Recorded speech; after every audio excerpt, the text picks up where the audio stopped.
A very good morning. Thank you ever so much for the great invitation. That's the first thing I should appreciate and acknowledge, because had it not been for this invitation, I don't think I would have had any chance of meeting you all, visible and invisible, both put together. So like God Almighty, I think most of my audience, they happen to be invisible. They just listen to my prayers, they listen to my words. So ESSAE Foundation, I just don't deem it an honor. I'm humbled and honored both at once, for the plain reason when I went through what you have been achieving since 1965 till date, it is something immense. And moreover, when the managing director, Sri Prabhu Chandran, when he spoke of what exactly happened yesterday, and thanks a lot again to the founder chairperson, Sri Chandran, you were talking about the window, you were talking about the mirror. Through window, you look at the outside world, and through mirror, you try to go beyond what appears in the mirror, try to fathom what can be seen within an inward eye. And I'm really surprised, and I'm pleasantly surprised, because whatever note I made preparing myself to address you all goes so much with whatever you had said yesterday, though I have not yet listened to it. Now, coming back to my job, when Sri Chandran, when he started communicating with me over the mail, he just told me that he has a particular topic. He rather wanted me to address the students, and I wasn't very clear, because I do not have anything to give to children of LKG, UKG, along with children of 12th standard. If all of them are put together, I am sorry, I don't have anything. There is nothing common. I have to make it as adolescents, young adults, and of course the little ones. Then as the talk went on, he proceeded to say that he would be happy if I could address his people in the organization. I went through your mission statement, I went through your vision. Vision is invisible and certainly not invincible, it is just invisible. And mission is something which you can achieve, or it happens to be the milestone which everybody could just look at. So I just gave him the topic, live your dreams. I definitely made it a plural, deliberately made it a plural, because if you just dream, it is personal. When you have dreams, it becomes global and it's universal. So when I gave this, immediately he corrected me, and there was another mail which insisted that I have to try to bridge the gap that prevails, or that is, or that we imagine to be, that is between our knowing and our doing. So this was pretty fascinating, and I again sent a mail stating that all the inputs which you expect from me for bridging the gap between knowing and doing will be taken care of when you start living your dreams, when you live your dreams, just not leave your dreams. So I was equally fascinated, because I'm going to address people who weigh everything. So you have to weigh your dreams, and you not wave your dreams. So the spelling is definitely different. You go in for WEIGH, you weigh your dreams, see whether they are heavy enough, they are relevant enough, right? They're worth all the trouble. You don't wave them away, WAIVE, you don't then wave them away, ignore them and just abandon them. So this is just not a pun of words. Again, this is ESSAE Foundation, and you spell it ESSAE, and you say ESSAE for excellence. I was really fascinated, because in English, ESSAY, essay means making an attempt, striving for something, trying for something. So again, the pun would have it, essay for excellence is you try to exceed, you try to excel. And again, as I told you, I was really happy. I was thanking my lucky stars, because whatever I thought, whatever I wanted to give is what is expected of me. Now going on to the next step is, you were talking about desire. You talked about Ichha Shakti as destiny would have it. You talked about Ichha Shakti, you talked about Kriya Shakti, and I would rather put Jnana Shakti towards the end, though you sandwich Jnana Shakti between Kriya Shakti and Ichha Shakti. Now I would rather have my Ichha Shakti, the desire first, and I design my desire, I define my desire, And once I start designing and defining my desire, it becomes absolutely practical. I can look into the loopholes. I know where the stumbling blocks would be. So I'll have a plan A, I'll have a plan B, and if these two do not work, I'll go in for plan C also. So my desire gets conditioned, it is pruned, it's tailored, it's tinkered, and it becomes something practical. That is, my vision becomes something very practical. So that becomes Kriya Shakti. After having created this, after having realized my desire and made them into dreams, I go into the wisdom that I am made for this. So I would rather put my Kriya Shakti in the middle and then move Jnana Shakti to the ultimate position which I am expected to aspire for, or the bliss which you have been advocating through your motto. Even there, within brackets, you have happiness. I will never put happiness within brackets when I saw your motto. Now, these are all the things that go on in the mind of a teacher. The teacher looks into the written text also. So, when you said knowledge is the only way to attain bliss, and within brackets you had happiness, and for a fraction of a second I turned around. My husband also happens to be an academician. So, I just turned around and I asked, can you just say bliss is happiness? And he said, no, bliss is more than happiness. It is ecstasy. It is something which cannot be defined. That's it. That is what is your Jnana Shakti. Now coming back, is it easy to dream? When I say live your dream, and you asked me to bridge a gap, is there really a gap, or do we imagine a gap? Is it just a kind of a crack which develops when it goes unnoticed? The crack develops into a gap. The gap grows into a void, and after that it becomes an abyss, and you do not know how to bridge it because you do not know where it begins and where it ends. Now this is exactly what even Thiruvalluvar thought of. You know, it's so strange that men of wisdom have already warned us against this kind of gap that would develop between knowledge and putting it into action. So he says, Karka, learn so that you gain knowledge. So learn karka, kasadu ara, see to that it is blemishless, because in the form of education you may get something which is totally not required. You may mistake it for education. So you should be learning, and you should rapidly unlearn what is not education also. So karka, kasadu we always know blemish. So let the education be blemishless. Karka, kasadu ara. Kattravai kattrapin, after you are satisfied that you have learned what you desired to learn, most of us stop there, and that's exactly why the gap forms. Nirka adarkku taga, just put it into practice. Whatever you have gained in the form of knowledge, you have to become a doer, or else this knowledge is of no use at all. And when you go back to our Kurukshetra, when you think of Arjuna, fine, he was the best archer and he learnt everything. And of course, Dronacharya even put him to a kind of an acid test with all his students there. He could have a target, and the target was completely camouflaged behind the leaves of a huge tree. And none of the students, the royal students, the elite students, could identify where exactly the target was. But Arjuna could pool his focus. He did not get he was not aware of the leaves or the trees or the branches or whatever it is. He was so focused, so centered, that he could see just the neck of a little parrot which was hidden behind the leaves. Fine. This is what happens even in our schooling. You have knowledge, you have the teachers, and whatever is learnt theoretically, you master it. Fine. Once a theory has been mastered, you are also provided with the practical aspect of it.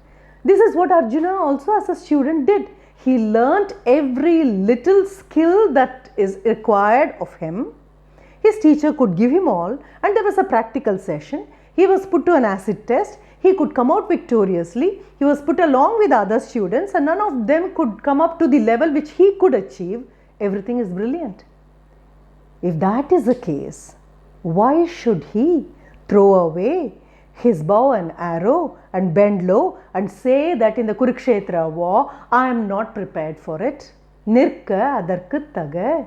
He was taught everything to become a soldier. He was taught everything to equip himself for a war, or else you never learn all these. But after having gone through the theoretical foundations, having mastered, you also had a practical session where it was put to test. You were qualified, you got graduation, and you were acclaimed to be the best possible archer available in Bharat during that time. You should not have had any difficulty in waging a war. But what happens there?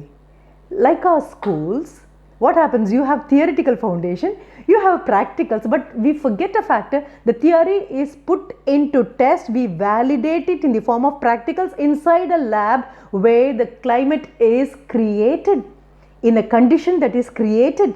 It is not life outside. You do not have any obstacle at all there. Even in your chemistry lab or in your physics lab or whichever lab you are in, there is a situation which is created so that you do not have any problems in performing the practicals, validating what you have learnt in theory. Life is not a lab. Life is something totally different, and that's what Arjun also felt when he came out. He did not know how to wage a war against his great-grandfather, against his uncle, against his teacher, against his cousins, and he threw away, because application of whatever you have learnt in life is something totally different from validating it inside a laboratory. And that is what is the reason behind this gap.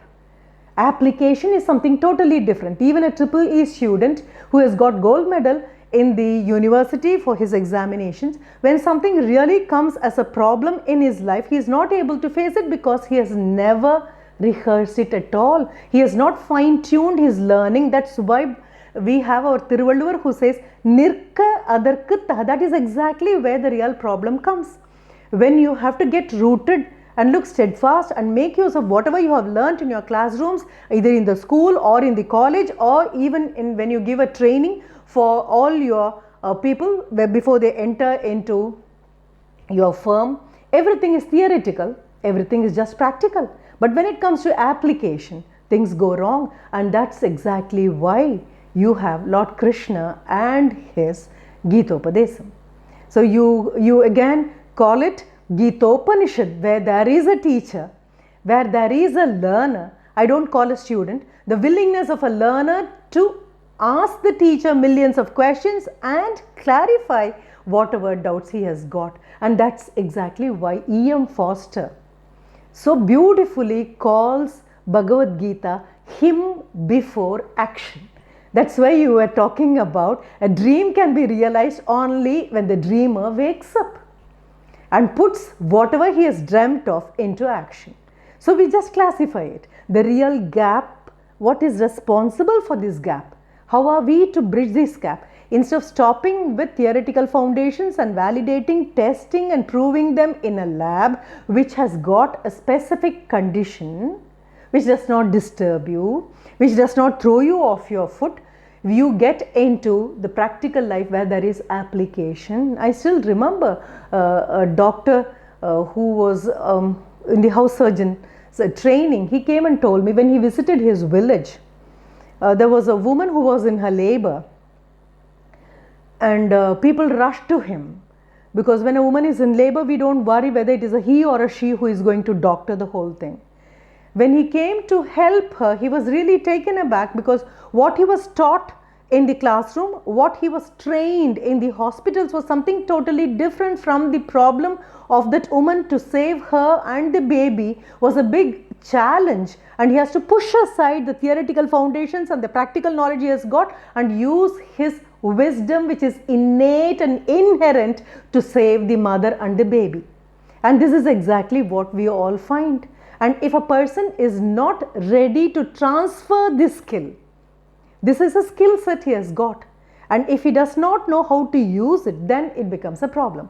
Now that you have got a collaboration with Japan, I would like to tell a very beautiful incident which I came upon, which I heard again from my son. When he was with Nissan and he was in Tokyo, he just told me a very interesting experience. He said there was a problem with a particular car, that is in the automobile industry, And all the engineers, some of them were raw, some of them were fresh. These two are totally different. When you're a raw graduate, you have just got all your grades. When you're a fresh graduate, you realize that you have graduated from the college. But when you move out, then you stop being an engineering graduate and you realize that the world wants an engineer and not an engineering graduate. So you have to engineer to do something. So when he was there, he said the person to whom we had to report, we were all very anxious, we were all very worried, we were all very concerned, because it is absolutely normal. The moment you see a problem, you are expected to be anxious. There is nothing wrong when you are concerned, because concerned attitude is healthy. Anxiety is a mental disorder. We immediately go overboard. Instead of just stopping with concern, you become very anxious. Then the Japanese head, he came and summoned them all with absolute exuberance in his face, or bliss in his face, ecstasy in his face, with of course the blueprint of the complete problem on his table, the automobile which could give them some kind of a problem.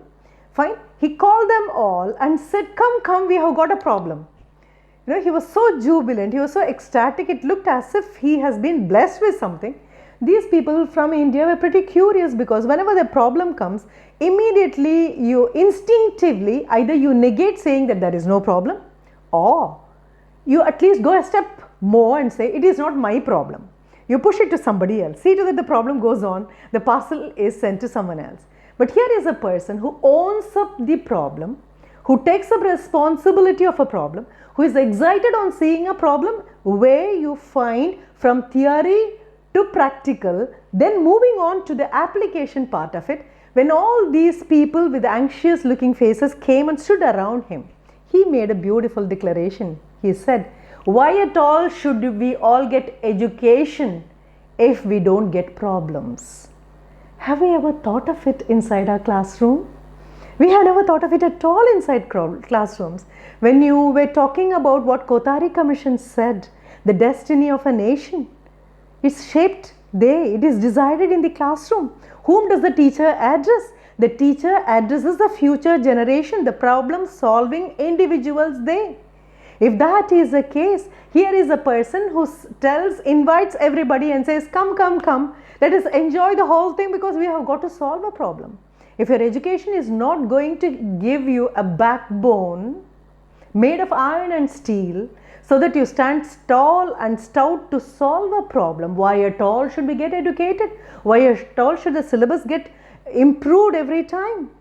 Whatever I have learnt is outdated, and the next generation gets an updated syllabus so that it becomes relevant, it becomes reliable. So this is exactly where we are a bit weak.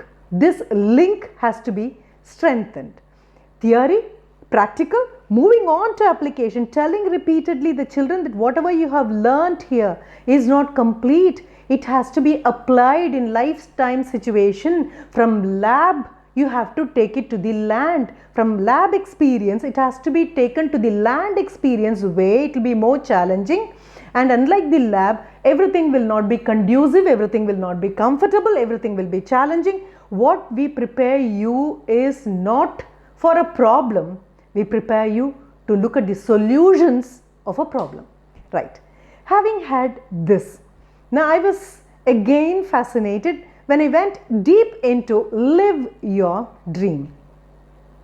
I use LIVE, whether you call it live telecast, for live it becomes live, or when you live. I choose to use it as a verb. I choose, again deliberately choose it as a verb. When I live my dream, I am prepared with my knowledge, I am prepared with my toolkit, which I am going to use. Even if it is Arjuna, the moment Kurukshetra war was round the corner, he had to go and get Divyastram which is suitable for a Kurukshetra war, not to compete with his cousins and other people, because he has to expect what is least expected there. He has never stood against his teacher.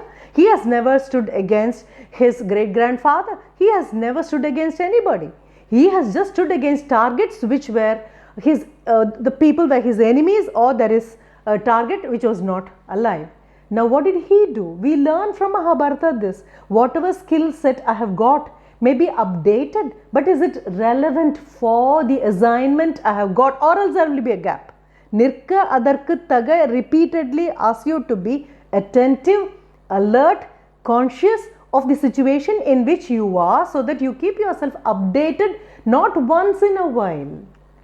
Every second you look out for updation. If that is the case, Arjuna had to go and do penance and get the Vyasram which will be suitable for the Kurukshetra war. In spite of procuring all these, your skill set is perfect, your knowledge is perfect, your training is perfect, yet what cannot be predicted is a situation into which you may be put in. So that is what is Kurukshetra war. So every day you have a Kurukshetra war, every day you have a chance to update yourself, every day you are in hot waters. And remember, like tea bags, we are the strongest when we are in hot waters. If that is correct, we need an Upanishad, a Gita Upanishad, whether it comes from outside or from inside. Now let us decipher what our dream is. You started with Ichha Shakti, which is desire. The problem with desire, or the only problem with desire, or a problem desire, if I can put it that way, is it does not have any action plan. It has no conditions. No conditions apply if you are desirous of something. That's where most of us stop. We desire for things and we stop at that. And sometimes our imagination helps us to feel as if the desire has been translated into a dream and everything has become all right. Most of us stop. We don't even begin a race. We have lost the race because we stopped with the dream, the desire. Now what happens? A desire has to go through a process very much like gold which you procure from an ore, which has got its own, it is contaminated, it has got impurities, and it cannot immediately become a precious jewel which you sport around your neck or your finger, or as a bracelet which you have around your wrist.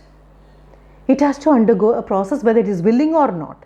If its ultimate goal is to be an ornament, it has to willingly or unwillingly go through a process.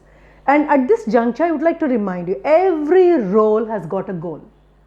You may be the CEO of a concern, you may be an MD, you may be the chairperson, or you may be a fresh recruit. Whatever may be your position, your role has got a goal. You may be a son in the family or a daughter in the family, husband or father, whatever is the role, whether you have taken it upon yourself willingly or it has been thrust down your gullet, whatever it is, every role has got a goal. And that is what Bhagavad Gita repeatedly says. Every role has got a goal. And that, what happens when you just stop with desire, you do not have any goal at all, because a desire does not have an action plan. It is cost free. I can desire for things which I cannot achieve in my life because I stop with desire. Desire does not have any effort. No desire goes with an effort, because the moment it goes with an effort, you will start designing your desire, you will start defining your desire, and you would have already taken this gold filled with impurities, and the process would have already started. Even it becomes a golden the bar of gold, a bar of gold, even then it cannot be sported as a jewel round your neck. Certain things will have to be added to it, and certain things will have to be removed, and it has to be again designed, and its shape has to be defined so that it becomes a dream. The difference between desire and dream, that's what forms a gap. The dream, it has got conditions. All conditions apply. The qualities of a dreamer. A dreamer is an extraordinary person. A person who desires is extremely ordinary. An extremely ordinary person desires. An extraordinary person dreams. A generation sat with one single dream and we got our independence. And if I go to Emerson, Emerson will so beautifully put it. What is an institution but an extended shadow of an individual? That's what is your ESSAE foundation. An extended shadow of an individual. And again Emerson will ask, what is history but the biography of an individual? An individual stands tall and stout, withstanding all the blows of the generation, and that becomes his biography, becomes history. So again I say, a dreamer is no ordinary person. And that's exactly why Dr. APJ Abdul Kalam insisted on your dreaming. But the dreamer has got certain salient features without which the dream will not be realized. So what does this word dream stand for? So I would like to add attributes. As a teacher, I always expect everybody to have a scribbling pad so that I don't depend on my memory and the date. Everything will evaporate into nothing. What a great speech. Thank you ever so much. As I also carry, Sri Prabhu Chandran could show the scribbling pad. I always carry one so that I'll be very, very sure. When I prepare, I have one. When I listen, I have one.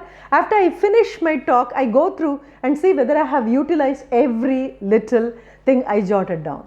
Now, what does D stand for a dreamer? Dare. You have to have the courage to dream. A coward can never dream. A coward stops with desire. I may be very strong with the use of words, but I choose strong words. Dream is meant only for those who dare, those who have the courage in them, more than courage, who are brave enough to dream. So D for me stands for daring. It stands for divergent thinking. It stands for discipline. If there is no mental discipline, don't worry, you can never define or decide your dream. A dreamer has to have a specific discipline.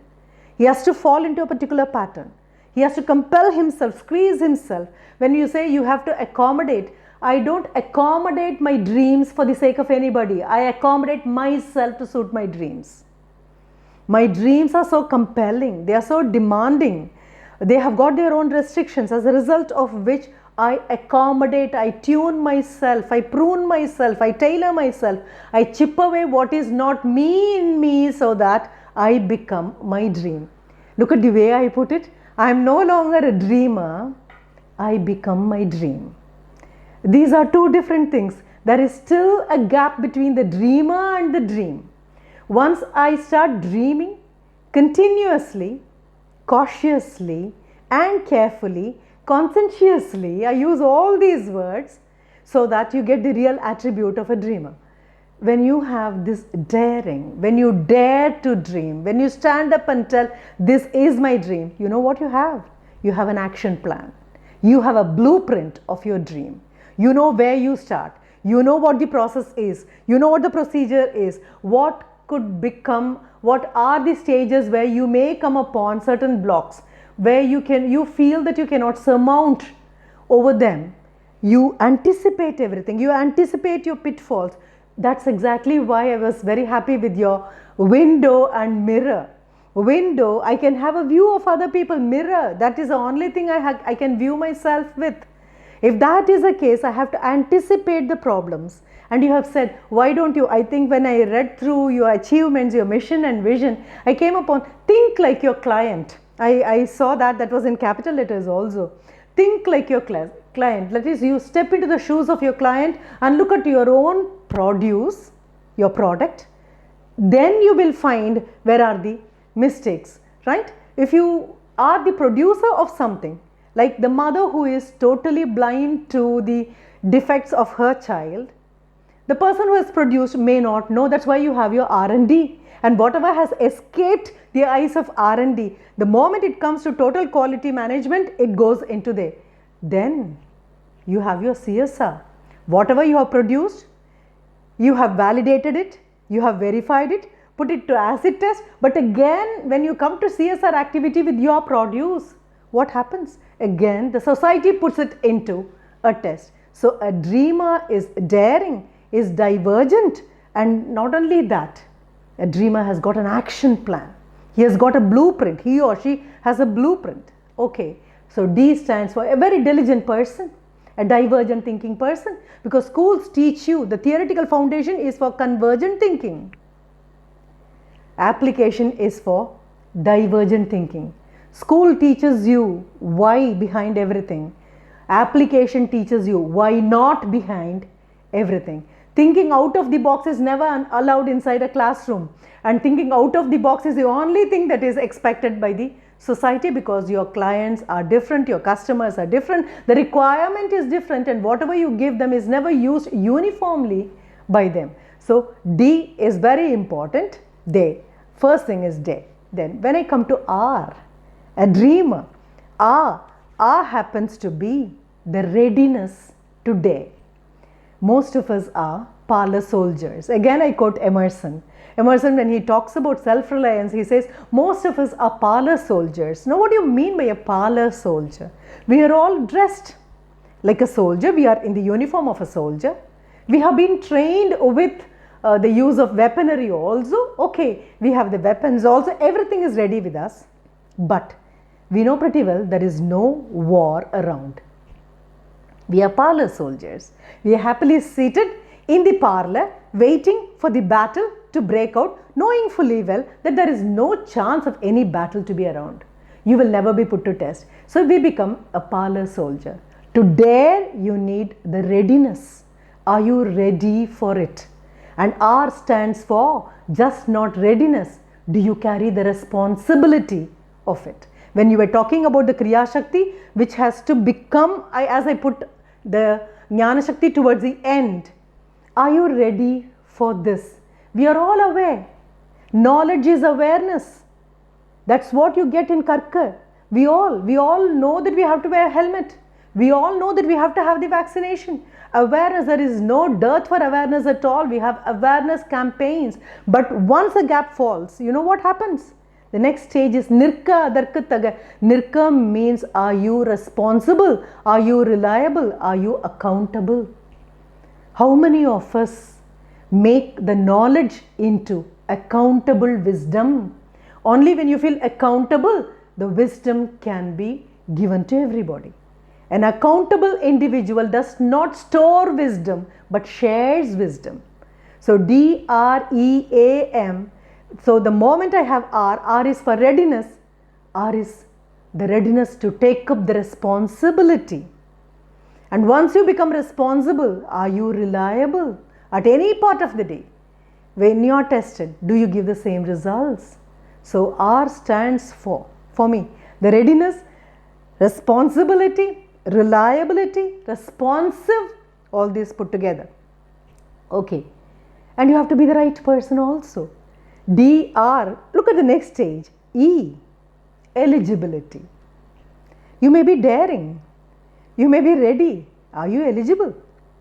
When I say eligible, your academic eligibility, your intellectual eligibility, your emotional eligibility, your physical eligibility, all these are put together. A dreamer has to make sure that he or she is eligible to dream.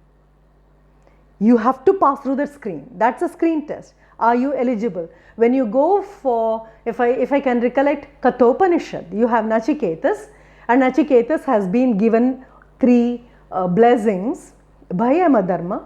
The first one blesses him, fine, you go back to your father and he will accept you, right? You have to go back to your father. The little boy is given a chance to ask for 3 boons.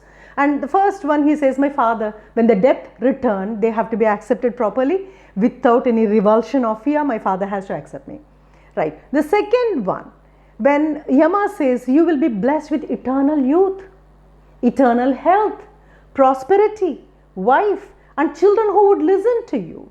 All these are offered. These are comforts. But the boy asks for wisdom.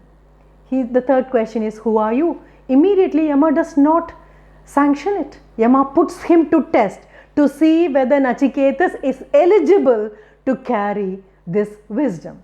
So if you are a dreamer, you have to go in for an eligibility test. Your graduation does not make you eligible. Your graduation does not. The medals you have got, they do not. The training does not make you eligible.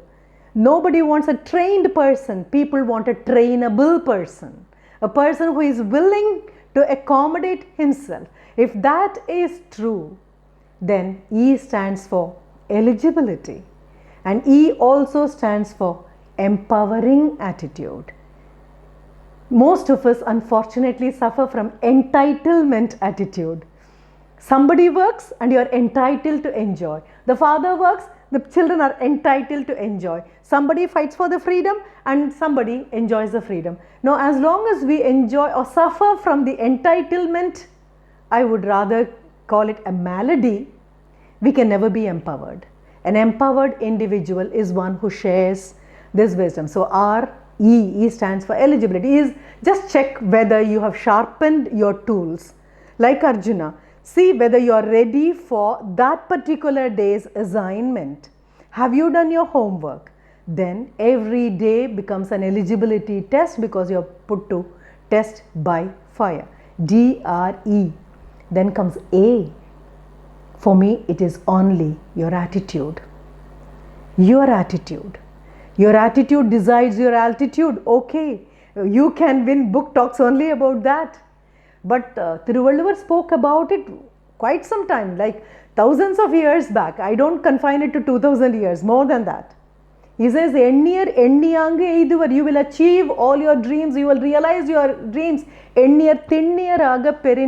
you have the daring attitude, right? And if you have you equipped yourself for it? Are you eligible for it, right? And do you have the attitude, the right kind of attitude for the right kind of situation, for the right kind of assignment? If you can accommodate yourself, I am not talking about adjustment and accommodation to fit in somebody's whim and fancy. No, I am asking you to accommodate, tailor and tinker yourself so that your dream, the ever-going dream, can help you to grow from within, not from without. If that is the thing, A is for attitude. And I even intensify the attitude with alertness. Are you alert always like an animal in the wild? Do you keep all your sense organs very alert? That can be very stressful. I am not talking about stressfully being alert. I am talking about awareness, being conscious of what is happening around me, being conscious of my dream, being conscious of my feeding my dream with unfailing regularity. DREA. Then I have my M, my mindset. My daring becomes a mindset. My readiness, it influences my mindset.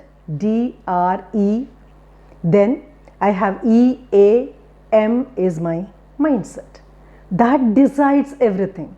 My mindset decides everything. Every day I come to office. That's why I told you, if at all I have to write anything on my table and keep, so that every time I look at it, every time I get energized, that means my every role has a goal. Once you are aware of it, this gap will not develop. There is no chance of this gap developing because you have employed evolving individuals, people who are ready for evolution. So E stands for eligibility, that includes your evolutionary process. Evolution, not that you will grow 5 heads and 10 hands, no. But even when your gods and goddesses have that kind of a form, what do they mean? So many skills available, so many weapons available, so many tools available, and every head, it has another set of skills, a thinking process. It's almost like group discussion.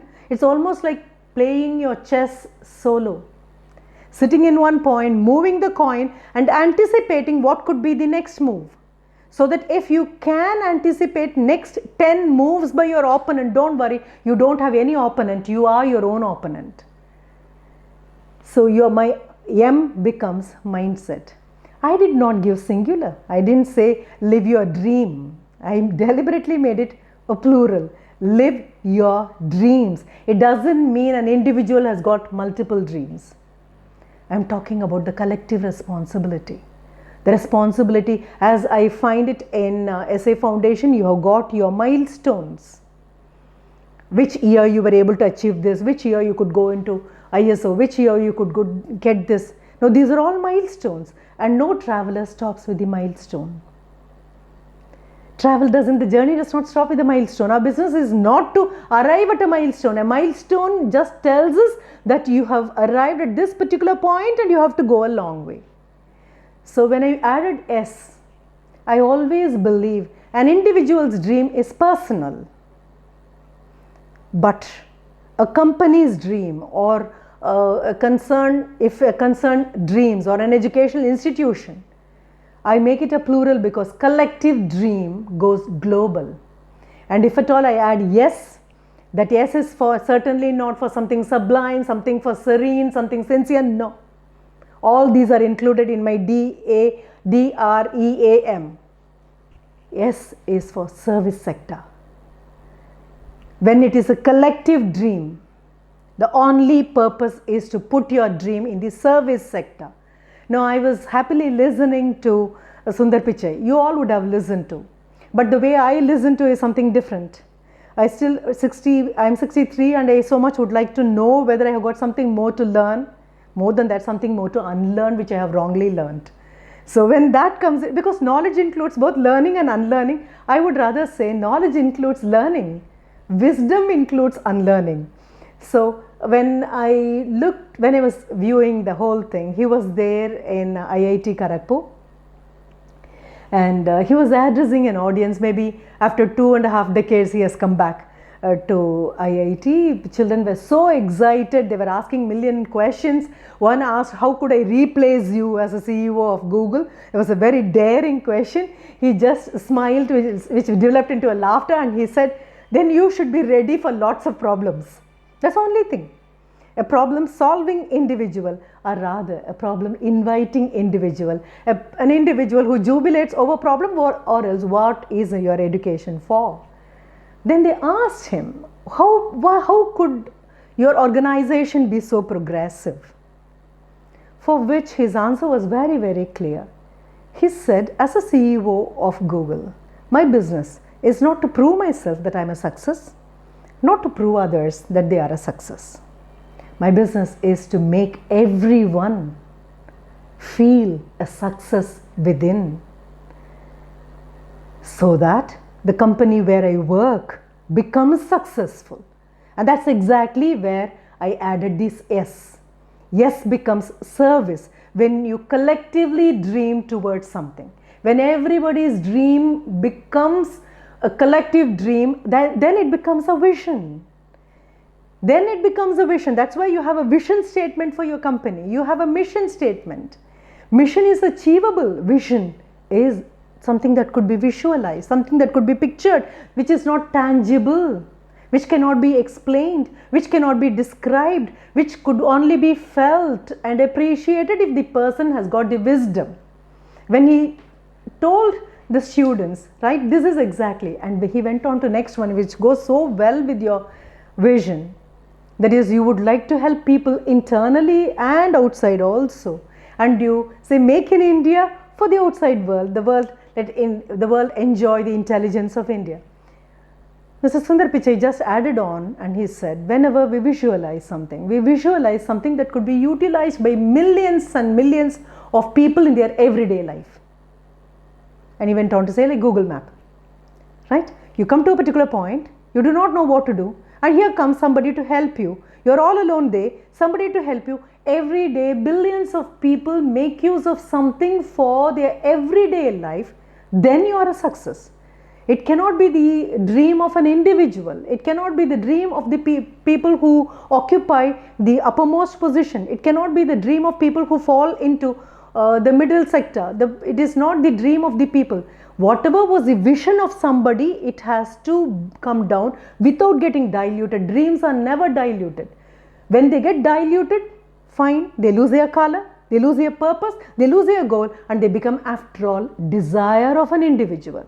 A concentrated desire with an action plan alone can become a dream. Then alone you can bridge this gap, then alone you can cement. And he said, we just visualize that alone. So anybody who is occupying the topmost rank, that has to, though people who occupy that will have to see to that this vision gets translated in its most concrete, condensed form to the last person. When I can make use of my dream to realize everybody's dream, then there will not be any gap at all. The knowing and the doing will become the same. As I told you, the dreamer and the dream will become the same. There is a beautiful book, I think, which came in towards 1980. Yeah, which was almost a kind of a gospel for everyone. Who moved my cheese? Who moved my cheese? Everybody feels I am very comfortable in this position. All of a sudden, something happens that you are moved away from your position. That's what Corona did. That's what it did. And people who know what life is were not disturbed at all. People who mistook lifestyle for life, they could not just digest this. So when you talk about dreams, fine. Now how do I, this is again theoretical, you can put it into practice. But what do I do? What do I do to make my members, my staff, the people who work for me, people who work with me, it's just not for, with me. What do I do? Every day, like breath, like oxygen. Dreams, you breathe your dream so that you live your dream. You feed your dream, you drink your dream, you become the dream so that anybody who looks at you does not look at you as a dreamer with vacant eyes, but you become the dream which is mobile. You walk around the place announcing that this is my vision, this is my dream. And before I conclude, I would just like to tell you this particular factor. It's about a student of mine. I'm ever tinkered by my students. I'm thankful to what I am. Thanks a lot to my students. A student from BSc physics major whose only dream was to be a part of Indian Army. He did become one, Major Dwarakesh. And he lost his eyesight within a few years after his having joined. He refused to move away from the army. Actually, he was posted there in Kashmir, and after this mishap, after having lost his eyesight, he was holding a very high office. He refused to go away because he said, this is the only dream I have and I will live my dream, whatever may be the problem. Now, this year, August 14th, he just sent a note, he texted and he just said, ma'am, your son is a part of Divyanchan program. I do not know how many of you know. Just text and see, Google and see, you will find out Divyanchan, which is again what Sanjay and Arjuna were blessed with when Geetobadesa was given. Divyanchan, Divyanetram. Because we do not understand that we have got a Divyanetram. We just stop with desiring something. We never come out to dream. Then he said, ma'am, I am a part of it. The next day he said, of course it is being motivated. We are being motivated by our Prime Minister. We are being motivated by his crew, that is the other ministers. Then he said, ma'am, our scale, what are we going to do? I am there, the foothills of Himalayas, and we have to climb till Siachen. Fine. I dare not dream. He could dare. That's why I said you have to dare. When other people do not see any possibility in this, you dare and defy everyone. The next mail I got was, he just told me, ma'am, I would like you to send a motivation talk to two of the youngest of our team. They are visually challenged, and both women. One is from Ladakh, the other one, he said, from Nepal. You have to send certain words of motivation. I could do only that. That's my optimum. That's my maximum. When he came down, he was interviewed. Of course, Prime Minister was very jubilant about their achievement. When he came down, he gave an interview where he told, I might have lost my sight. I have not lost my vision. These are the two different things. People who just stop with sight can never ever go past this gap. Knowledge getting transferred into wisdom. Your theoretical foundation, your practicals in the classroom will never become your application, because that is what society wants. They do not care about your degree. They do not care about your medals. They do not care about what you did there in the class. They just care whether you dare. Whether you dare and care for your dream. And the next one he said is, I lost my sight, but I have got my vision. See, the energy in me can be transferred, can be transformed. As a physics student, I know energy cannot be destroyed. It's always there. This is exactly what you have, your Ichcha Shakti, which has to be translated into Kriya Shakti. Towards the end, you understand that Icha Shakti and Kriya Shakti, when you become just not a dreamer but a doer. So when you have your D, you dare and do and dedicate and remain diligent, and you are divergent in your thinking. When people ask why, you say why not, move out, and then you come to this particular position. When you arrive at this, as my student said, that was a kind of a Bhagavad Gita for me. That was an eye-opener for me when he said, I have just got an energy which can be transformed, which can be transferred, and it cannot be destroyed. So why not? When everybody asks, why should you climb? He said, why not? You ask him again this question, why do you climb Himalayas? Because it is there. Why do I bridge this gap? Because it is there. All we can do is minimize the gap. Minimize the gap as efficiently as possible, for which you have to have workshop. I don't believe in seminars. I don't even believe in this talks unless you put it into practice. Everything is beautiful when you listen. Most of us don't even listen. That's why I said you have to have a scribbling pad, because we stop with hearing and mistake hearing for listening, as we mistake our desire for our dream. So you have to listen. Listening comes from within. You listen to me, you record me. First you receive me, or before that you recognize me. You recognize me, you receive me, you register me, you record me, and you replay me and use whatever is usable for your purpose, for realizing your dreams. If that is the case, you have to have workshop. You have to have workshops filled with problems, or rather, as I give assignment to my students, I don't give them questions and ask them to answer.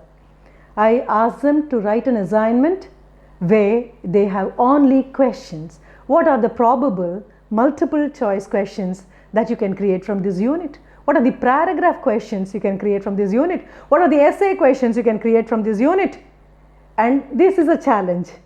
When I give you a question paper, I will not have any of the questions which you are given in your assignment. I will have my own questions. If I can have a question which you have not thought of, you have failed and I have failed. If I cannot create a question which you have not thought of, fine, we both have won, because there is no gap at all.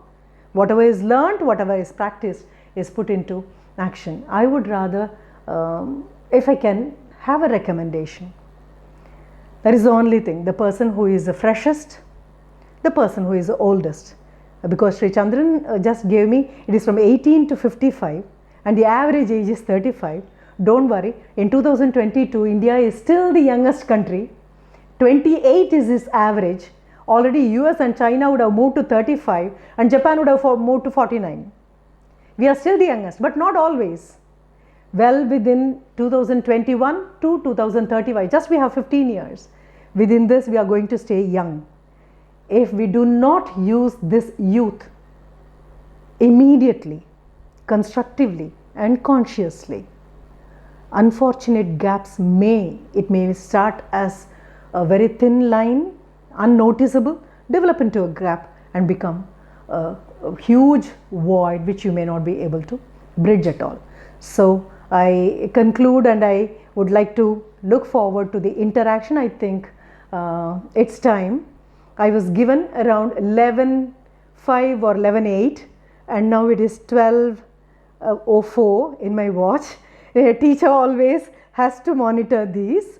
So if I can accommodate one more question, well within that time I'll be very happy. Thank you ever so much, because it could help me to look deeper into my own dreams, and I would appreciate an interactive session with you all. Nandri, Vanakkam.